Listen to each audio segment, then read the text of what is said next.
많이 공부했네. 진짜 많이.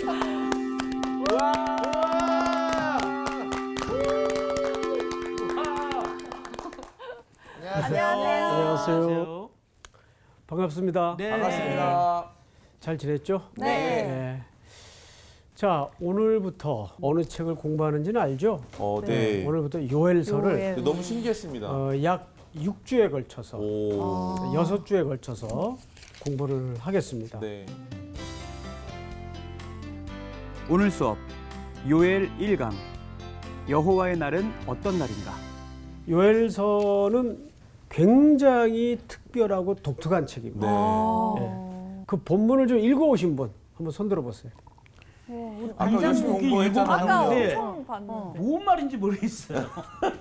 그래요? 좀 조사를 제가 좀 해봤는데 오. 그 좀 이렇게 학자들도 이렇게 기록되어 있는 게 별로 없어서 예. 요에 대해서 뭐 정확하게 얘기해 놓은 그게 없더라고요. 오, 지금 아주 좋은 얘기를 했어요. 그래요? 오. 오. 학자들이 별로 기록한 것이 없다. 네네네.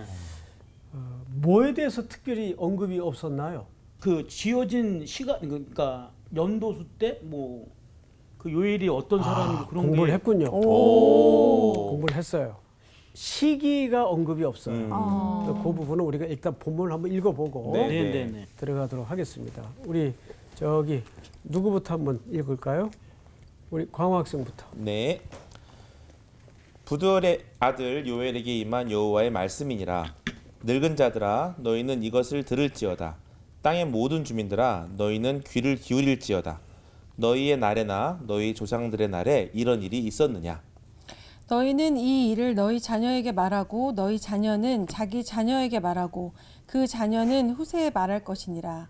팔중이가 남긴 것을 메뚜기가 먹고 메뚜기가 남긴 것을 느치가 먹고 느치가 남긴 것을 황충이 먹었도다. 취하는 자들아 너희는 깨어 울지어다. 포도주를 마시는 자들아 너희는 울지어다. 이는 단 포도주가 너희 입에서 끊어졌음이니 다른 한 민족이 내 땅에 올라왔음이니로다. 그들은 강하고 수가 많으며 그 이빨은 사자의 이빨 같고 그 어금니는 암사자의 어금니 같도다. 그들이 내 포도나무를 멸하며 내 무화과 나무를 긁어 말갛게 벗겨서 버리니 그 모든 가지가 하얗게 되었도다. 네. 너무 무슨 말인지 모르겠어요. 너무 어렵네요, 진짜. 메뚜기가 계속 나오고. 굉장히 어렵습니다, 사실. 네. 또 저도 준비를 하면서 이 은유적 표현들, 비유법들을 우리 시청자들이나 특별히 우리 학생들에게 어떻게 정확하게 전달을 할까 고민을 좀 많이 했는데 아까 서론겸 말씀하신 것처럼 이 요엘서는 일반 선지서와 달리 별로 이렇게 그 정통적인 기록 방법을 사용하지 않았어요. 네. 그 예를 들어서 연도 같은 거, 시기 이런 게 기록이 없어요. 그래서 제가 아까 묻다가 말한 게 뭐냐면 네. 왜 저런 걸 기록을 안 해놨을까? 거기에 얽매일까봐. 얽매일까봐. 우리 수희 학생은 이게 어떤 시기에 일어난 어떤 특정한 일을 통해서 뭔가 말씀을 하려는 게 아니고 이게 그 전반적으로 모르겠다. 근데 아까 저희가 그런 얘기를 했거든요. 되게 구약의 요한계시록 같다 이런 얘기를 하면서 요한계시록도 우리가 참 이해하기 힘든 어렵겠죠. 그거잖아요. 그래서 음. 네 모르겠다는 얘기를 이렇게 돌려서 합니다. 세계적인 반게메렌이라는 교수님이 계세요. 이 반게메렌 교수님인데 이분은 아주 세계적인 구약 학자인데 우리 한국 독자들에게도 많이 알려졌죠. 이분이 이 부분에 대해서 어떻게 설명을 하냐 하면 중요하지 않으니까. 굉장히 간단하게 설명해. 굉장히 네. 간단하네. 오히려 답은 단순한 데 있을 수가 있어요. 네. 그 연도나 시기가 독자들에게 메시지화하는데 그렇게 중요한 주제가 아닐 수 있으니까 아마도 요엘서는 생략을 하지 않았겠는가 이렇게 얘기를 하는데 상당히 읽다 보면 일리가 있어요. 자, 그러면 1장 1절을 한번 보십시다. 부두엘의 아들, 이거 외에는 달리 요엘에 대한 소개가 없어요. 예. 사실은 없어요. 그러면 일단 누구의 아들인 거는 확실해요. 부두엘. 이제 부두엘이 누군지를 그러니까. 알아야죠. 일단 이 인물에 대해서도 수수께끼가 많은데 이 뜻은 뭐냐 하면 한번 우리 따라서 해볼까요? 하나님을 확신하고 있는 자. 확신하고 있는 자. 그러니까 부두엘이라는 말은 하나님을 확신하고 부두엘. 있는 자. 그리고 그 아들 이름이 누구냐면 오늘 이 서신서의 사실 저자가 되는 요엘입니다. 요엘에게 임한 말씀이라. 자, 그런데 요엘이라는 뜻은 무슨 뜻인가 하면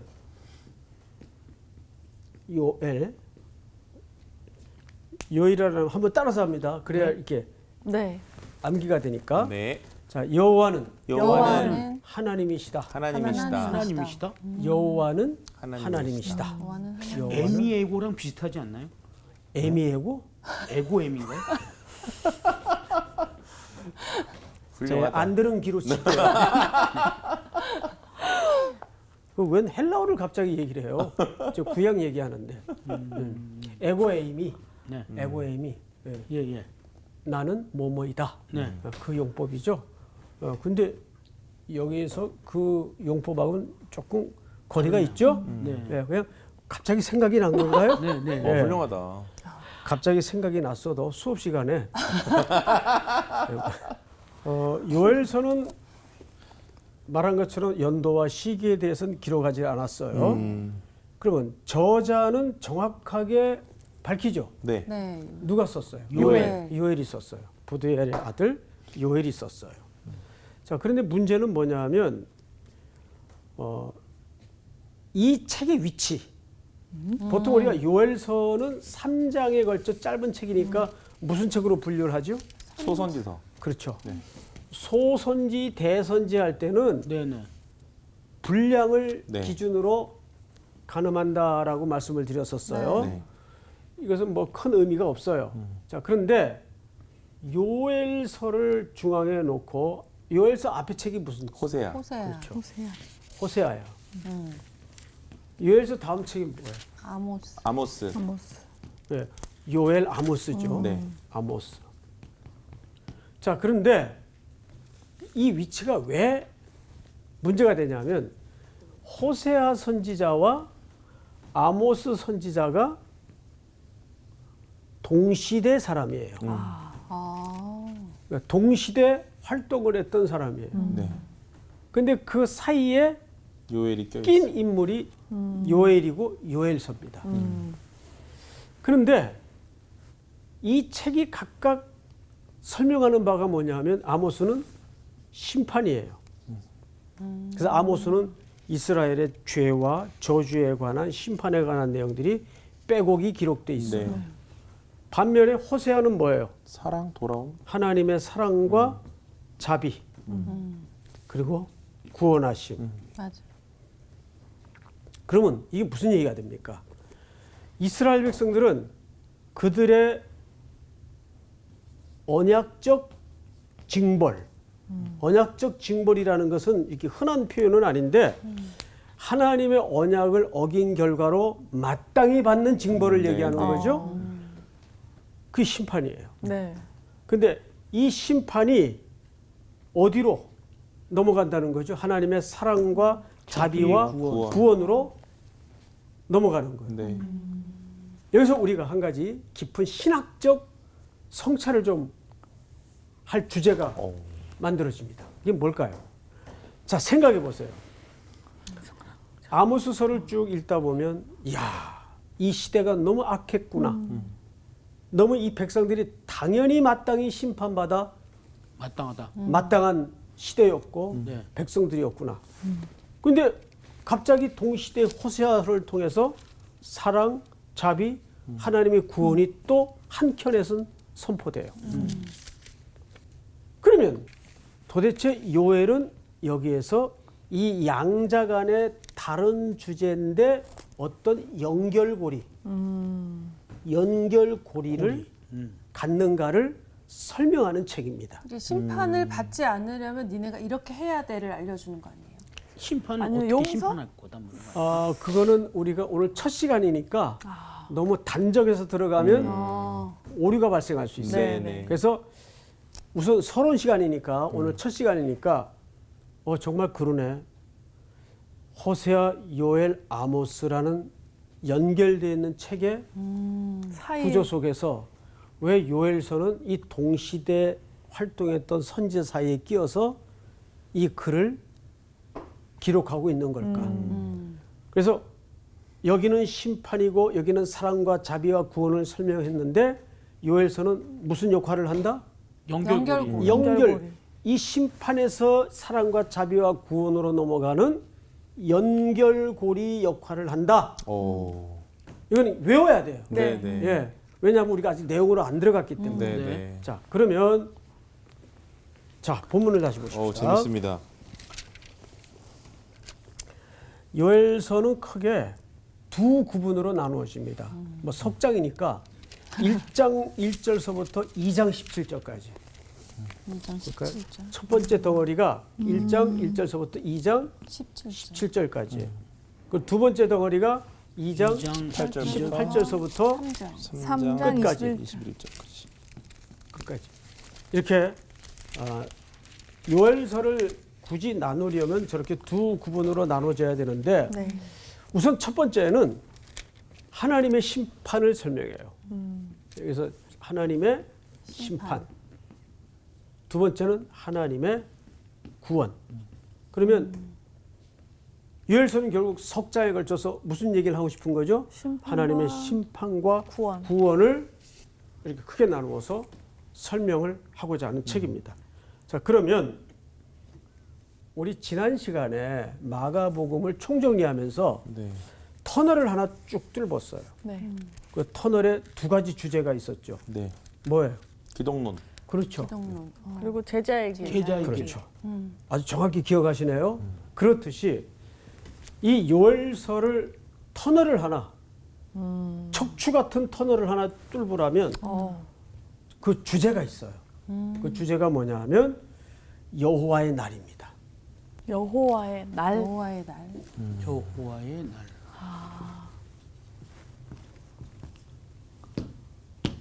자, 수혜 학생. 네. 이렇게 성경을 읽기 전에 공부 들어가기 전에 저 주제를 딱 듣는 순간 어두운 느낌이에요, 밝은 느낌이에요. 어두운 느낌입니다. 밝은 느낌인데. 저는 어두운 느낌 하고. 밝은 왜 어둡다고 생각을 했죠? 네? 그냥 여호와의 날에 어떤 심판이 있을 것에 대한 게 먼저 딱 오는 것 같아요. 오케이. 왜 밝다고 얘기했죠?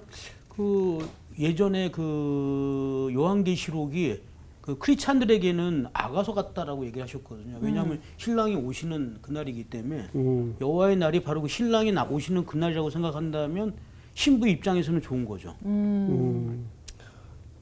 두 분 다 맞아요. 양면성이 있단 맞아요. 말이에요. 그러니까 누구에게는 이 날이 심판의 날이죠. 날이고. 순종하지 않았던 맞아요. 언약적 징벌을 받아 마땅했던 백성들에게는 여호와의 날은 무슨 날일까요? 어두운 날. 어둠의 날이에요. 네. 심판의 날. 그러나 그 역경과 고난 속에서도 오실 신랑을 기다리고 있던 신부로서의 정절을 가졌던 성도 입장에서는 무슨 날이 될까요? 그 기쁜 날, 좋은 날이죠. 즐거운 날. 아침 해와 심판과 같은 구원이 날. 다 있구나. 그렇죠? 그러니까 양면성이 있는 거예요. 네. 그러니까 제가 항상 우리 클래스 학생들에게 이렇게 질문을 자주 하잖아요. 그것은 정답을 얻기 위해서가 아니에요. 생각을 같이 하자는 거예요. 네. 네. 예. 자, 그러면 좋아요. 여호와의 날을 우리 한번 성경 오늘 전반에 걸쳐서 한번 찾아보십시다. 네. 자, 우리 향기 학생이 1장 15절을 한번 읽어보세요. 1장 15절. 예. 슬프다 그 날이여 여호와의 날이 가까웠나니 곧 멸망같이 전능자에게로부터 이르리로다. 여기는 슬프다. 그리고 여호와의 날이 어떻게 됐다? 가까이 왔어. 가까이 왔다. 네. 그리고 이 선언은 하나님의 계명과 말씀을 안 순종하지 지키는 않았어요. 순종하지 않은 사람. 네. 순종하지 않은 사람들에게 네. 선언하는 거죠. 그러니까 이건 색채가 아직 어두워요. 2장 1절. 우리 사원 학생 한번 읽어보세요. 시온에서 나팔이 불며 나의 거룩한 산에서 경고의 소리를 질러 이 땅 주민들로 다 떨게 할지니 이는 여호와의 날이 이르게 됨이니라. 네. 이제 임박하였을 때. 네. 여호와의 날이 이름이라 떨게 한다. 곧 어둡고 캄캄한 날이요 짙은 구름이 덮인 덮인 날이다. 날이라. 오. 아직도 그 심판 어둡네요. 네네. 심판의 색채가 드리워져 있죠. 네. 네. 자, 3장 14절. 우리 저기 수희 학생. 사람이 많음이여 심판의 골짜기에 사람이 많음이여 심판의 골짜기에 여호와의 날이 가까움이로다. 예, 여기서도 여호와의 날이 가까이. 뭘로 지금 다가오고 있어요? 심판의 심판의 날로서 다가오고 있어요. 자, 그리고 또 봅니다. 2장 2절. 2장 2절. 광호 학생 한번 읽어보세요. 곧 어둡고 캄캄한 날이요 짙은 구름이 덮인 날이라. 새벽빛이 산 꼭대기에 덮인 것과 같으니 이는 많고 강한 백성이 이르렀음이라. 이와 같은 것이 옛날에도 없었고 이후에도 대대에 없으리로다. 예, 이것은 곧 임박할 어떤 심판의 내용들을 지금 설명하고 있는 거예요. 이 위에도 한 군데만 더 읽겠습니다. 2장 11절. 우리 수희 학생 한번 읽어보세요. 여호와께서 그의 군대 앞에서 소리를 지르시고 그의 진영은 심히 크고 그의 명령을 행하는 자는 강하니 여호와의 날이 크고 심히 두렵도다. 당할 자가 누구이랴. 예, 지금까지 네 분의 학생들이 여호와의 날에 관련된 요엘서에 나타난 기록들을 읽어보니까 종합적으로 요엘서에서 여호와의 날은 구원의 성격이 가까워요, 심판의 성격이 가까워요. 심판에. 그렇습니다. 심판의 성격이 가까워요. 네. 자, 그러면 사실 성경 전반에 걸쳐서는 심판과 동시에 우리에게 무슨 약속이 주어져 있죠, 이미. 구원의 약속. 구원의 약속이 네. 던져져 있단 말이에요. 네. 자, 그리고 이제 1장 2절을 다시 가서 보세요. 1장 2절. 늙은 자들아 너희는 이것을 어떻게 할지어다. 들을지어다. 자, 늙은 자들아. 여기서 늙은 자들이라는 것은 생물학적인 나이를 말하는 것보다는 뭘 말할까요? 오히려 지도자들을 얘기합니다. 네, 네. 경륜을 가진 자, 지도자들을 얘기해요. 그런데 그 지도자들에게 뭘 강조하죠? 들으시오. 들을지어다. 들어. 제발 좀 들어라. 안 듣고 있다는 얘기는. 뭐 제발 들어라는 말도 틀리진 않는데 우리가 여기서 한 가지 좀 성경 전반에 걸쳐 이 표현을 이해해야 돼요. 여러분, 우리가 지금까지 성경을 공부한 여러 책들이 있는데 그 중에서 들으라 어느 책에서 강조된 표현이에요. 이거 여러분들 대답할 수 있어야 돼요. 들으라. 이스라엘아 들으라. 우리 하나님 여호와는 오직 유일한 여호와. 그러니까 어디지? 거기가? 그 주제가 딱 전면에 걸린 책이 어느 책이에요? 저기. 쉐마 이스라엘. 신명기 아닙니다. 신명기. 기억나요? 안 나요 이제? 신명기. 신명기. 신명기. 이 신명기가 왜 중요하냐면 사실상 출애굽한 이스라엘 백성들, 네. 다시 새로운 하나님의 공동체로서 출발하는 이스라엘 백성들에게 이 신명기는 뼈대와 같은 네. 말씀이에요. 쉐마. 그래서 열왕기 상하라는 책을 보고 사무엘 상하라는 책을 봐도 이스라엘의 모든 정신적 기초가 되는 책이 신명기예요. 그래서 이스라엘의 역사를 무슨 사관이라고도 하죠. 신명기 사관이라고도 해요. 그러니까 신명기의 척추 같은 단어가 뭐예요? 들을지어다. 이스라엘아 들으라. 쉐마 이스라엘. 기억나죠 이제? 네, 네. 네. 그러면 지금 이 요엘서가 늙은 자들아 들을지어다라는 말은 뭘 기반으로 이 표현을 했을까요? 신명기를 기반. 그래서 이 선지서는 신명기서와 모세 율법, 모세 오경을 기반으로 이해하지 않으면 안 돼요. 그러면 모세가 시내산에 이스라엘 백성들을 불러앉혀 모아놓고 일관되게 오랜 세월 오고 오는 세대들에게 가르치고 전하고 들려주고 강조하도록 했던 것이 뭐예요? 율법. 하나님의 말씀이에요. 그러면 지금 요엘서가 1장에 들어가자마자 늙은 자들아 들을지어다 했을 때는 이 말을 누구조차 듣지 않고 있다는 얘기예요 지금. 지도자들. 하나님의 율법에 지도자들부터 떠나 있다는 얘기예요. 네. 그러니까 이 표현 하나가 간단해요, 간단치 않아. 간단치 간단하지 않습니다. 이게 간단치 않은 거예요. 그러니까 우리 중세 시대 종교적으로 타락하고 어두웠던 시대처럼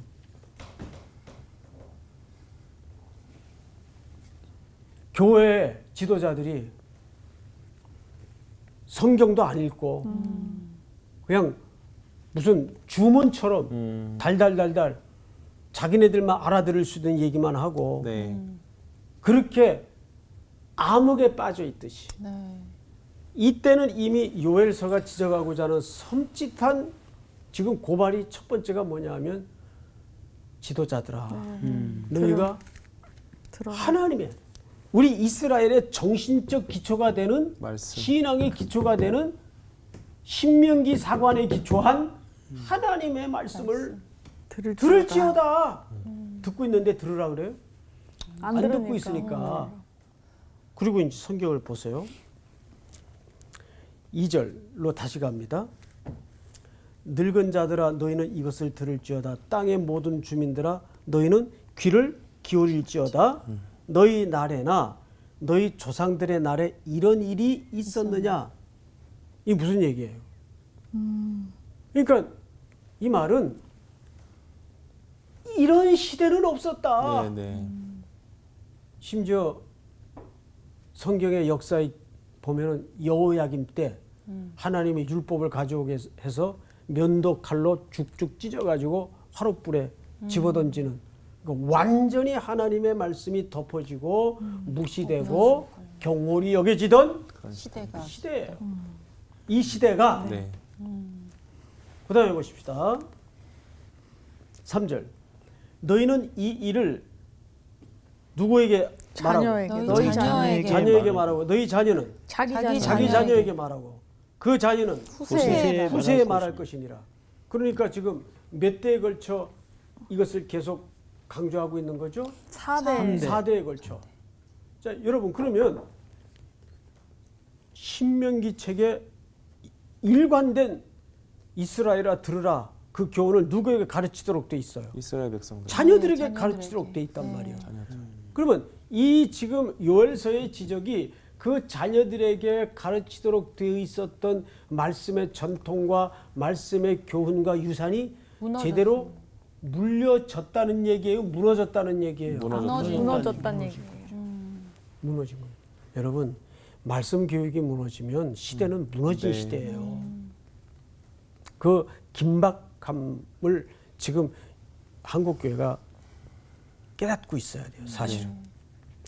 자 다시 오늘 가장 어려운 구절이죠. 4절을 한번 우리 상훈 학생이 한번 읽어보세요. 4절. 팥중이가 남긴 것을 메뚜기가 먹고 메뚜기가 남긴 것을 느치가 먹고 느치가 남긴 것을 황충이 먹었도다. 네. 뭐를 먹는 거야? 이게 무슨 말일까? 그래서 먹이사슬. 성경을 잘 보시면 팥중이, 메뚜기, 메뚜기, 느치, 느치, 황충. 황충. 팥중이는 뭐야? 처음 들어보지. 다 같은 걸로. 뭔가 같은 거 아닌가? 메뚜기보다 더 자 큰 처음에 거 나온 게 뭐죠? 팥중이, 팥중이.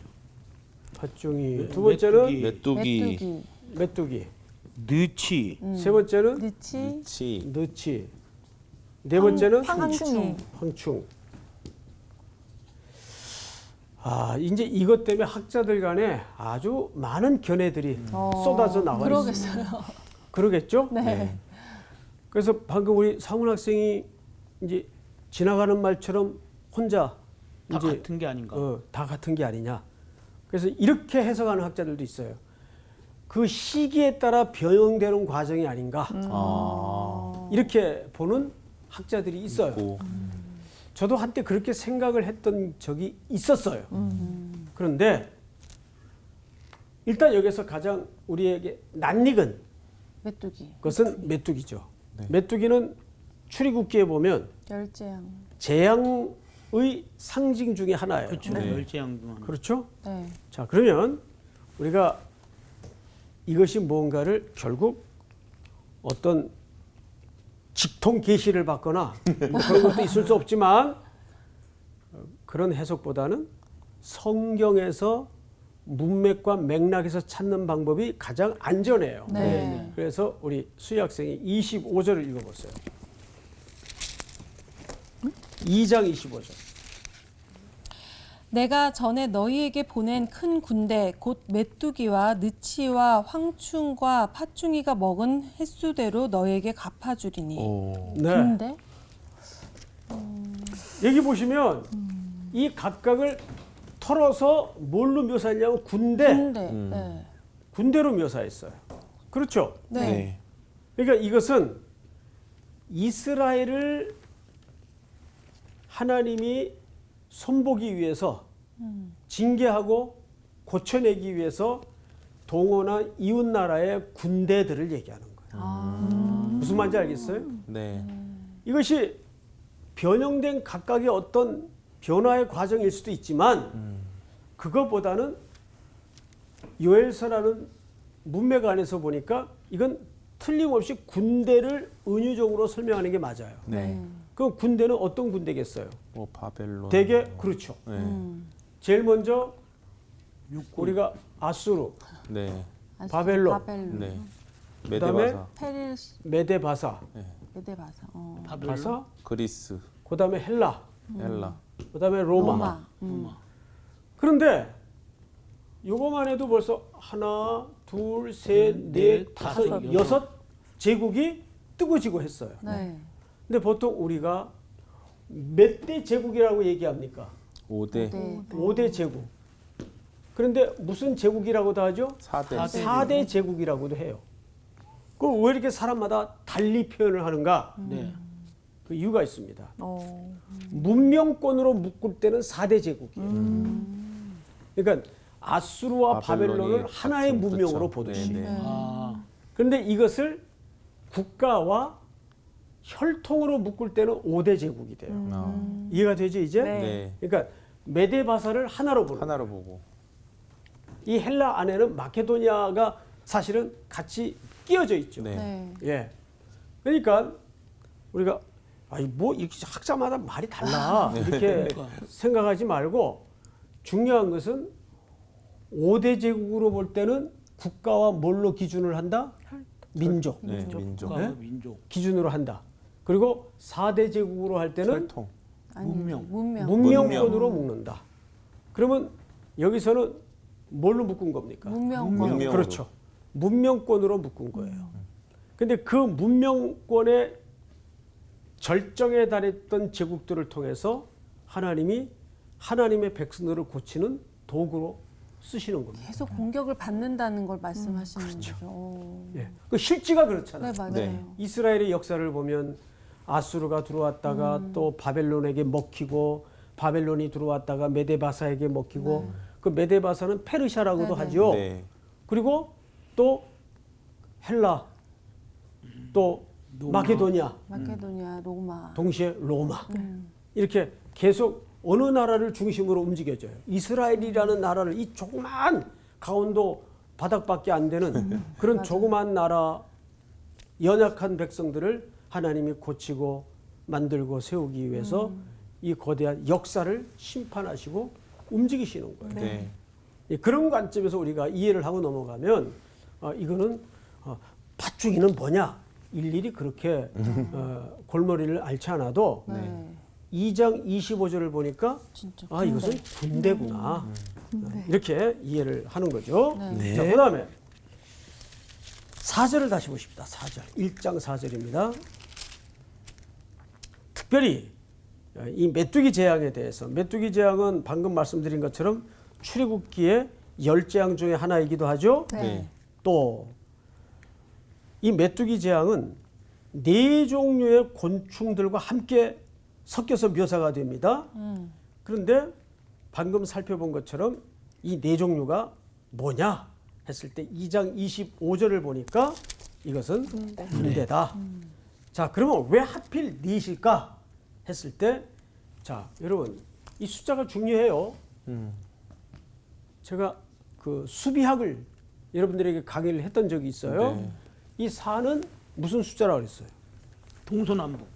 왜 그게 무슨 숫자예요? 그러니까 세 개들. 세상을 말하죠. 예, 세상. 세상, 동서남북 남북. 할 때 이 세상수예요. 세상수. 세상의 나라들을 이용해서 네. 이해가 되죠, 여러분? 자, 그래서 4마리의 곤충이 여기 등장을 하는 겁니다. 그러니까 4는 세상수인데 재앙이 아주 심각하고 완전한 파괴와 결과를 초래한다 그 말이에요. 저는 문명권의 제국들을 하나님이 사용하셔서.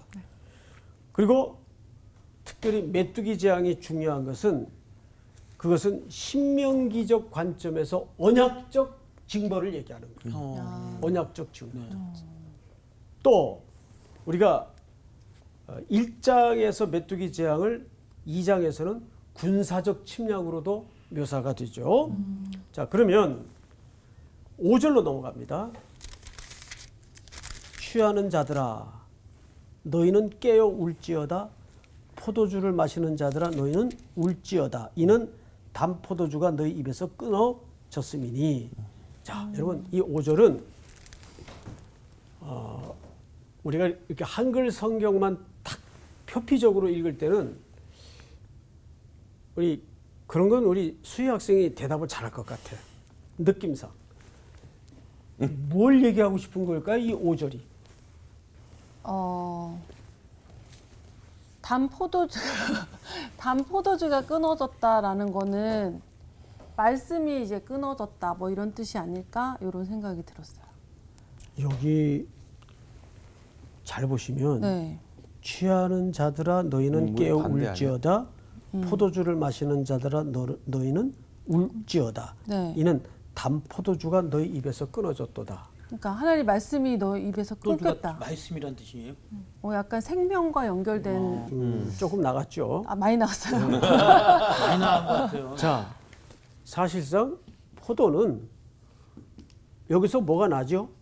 포도주가 나죠. 네. 네. 예? 그러면 포도 농사가 돼야 포도주가 나올 거 아니에요. 그렇죠. 네. 예. 그리고 최상품의 포도가 단포도주예요. 음. 이게 끊어졌어요. 그럼 무슨 농사가 안 됐다는 얘기예요? 포도 농사가. 포도 농사가 안 됐다. 포도 농사가 안 됐다는 얘기예요. 네. 왜 포도 농사가 안 됐을까요? 메뚜기가 먹어서 일을 안 했어요. 외세의 침략으로 거덜이 난 거예요. 네. 그거 다 갖고. 보통 강대국들이 작은 나라를 침략할 때는 그냥 단박에 한꺼번에 먹지 않죠. 네. 추수 때만 되면 쳐들어와서 대표적인 군대가 미디안 군대죠. 네. 네. 이스라엘이 추수 때만 되면 되면은, 쳐들어와서 네. 완전히 1년 농사를 다 갖고. 거덜을 내고 가져가는 거예요. 그게 얼마나 허무하고 허탈하겠어요. 예. 지금 여기서는 어떤 방탕한 상태를 묘사하는 내용이 아니에요. 그들의 모든 수고나 열매가 무의미해졌다 그 말이에요. 네. 네. 메뚜기의 재앙으로, 즉 군대의 네, 침략으로. 습격과 침략으로. 네. 여기서 취했다는 말은 그냥 호랑방탕했다는 그런 그게 아니고 표현이 아니고 방금 말씀드린 것처럼 그들의 모든 노고와 수고가 의미가 없어지고 허무해지는 것을 얘기합니다. 네. 성경을 또 보십시다. 6절. 다른 한 민족이 내 땅에 올라왔음이로다. 맞죠? 네. 그들은 강하고 수가 많으며 그 이빨은 사자의 이빨 같고 그 어금니는 암사자의 어금니 같도다. 이것은 당시에 아수르를 얘기할 수도 있고 바벨론을 얘기할 수도 있는 거예요. 네. 그러니까 그 군대가 와서 이스라엘 백성들이 결실한 모든 포도 농사, 이스라엘의 대표적인 농사가 포도 농사 아니에요. 그리고 거기서 생산되는 단포도주는 항상 제사 때 드려지는 중요한 상징적 네. 음식이란 말이에요. 네. 그런데 이제는 그 즐거움에서 깨어나 어떻게 하라고요? 울라. 근데 여기 참 놀라운 게 뭐냐면 첫 번째 울라와 두 번째 울라가 단어가 달라요. 우리 그 사문 학생이 한번 5절만 다시 읽어보세요. 취하는 자들아 너희는 깨어 울지어다. 포도주를 마시는 자들아 너희는 울지어다. 예, 이게 우리말 성경에는 그냥 똑같이 번역을 해놨는데 네, 네. 원문에는 어떻게 되어 있는가 하면 첫 번째 울지어다가 이렇게 되어 있습니다. 바카. 두 번째는 얄랄. 얄랄. 랄랄. 이게 달라요. 카. 5절에 무시하세요. 울라가 두 번 나와요. 그죠? 네. 근데 앞에는 뭐라고요? 바카. 바카. 얄랄. 얄랄. 자, 바카는 뭐냐면 그냥 울라예요. 울다. 그냥 울다. 근데 얄랄. 얄랄은 부르짖다예요. 아. 그러면 더 약간 기도하는 그런 의미. 향기 학생 네. 한번 생각해 보세요. 울음이 일정하다는 거예요? 더 심해진다는 거예요? 더 심해진다. 그 얘기를 하는 거예요. 그래서 정확하게 원문에는 이 울다의 그 진동폭이 달라요. 네, 네. 예, 그러니까 이스라엘의 슬픔이 더 아, 극해진다는 거예요. 네. 자, 성경을 또 보십시다. 다른 한 민족이 내 땅에 올라왔음이로다. 그들은 강하고 수가 많으면 기입하는 사자 이빨 같고 그 어금니는 암사자의 어금니 같도다. 자, 여러분 보세요. 주로 짐승이 올라와 이스라엘을 괴롭히겠는데 짐승의 어느 부위가 강조됐어요? 이빨. 이빨. 이빨은 뭐 하는 거죠? 먹을 때 삼키고 삼키고. 씹. 이빨에 갈아서 넘기는 거죠. 네. 그러니까 이스라엘이 어떻게 괴멸될 것을 아. 아주 섬세한 아. 짐승의 신체 부위를 통해서 요엘서가 계시를 받아 설명을 하는 거예요. 그러니까 이제 임박해 있는 여호와의 날이 얼마나 잔혹한 날이 될 것인가.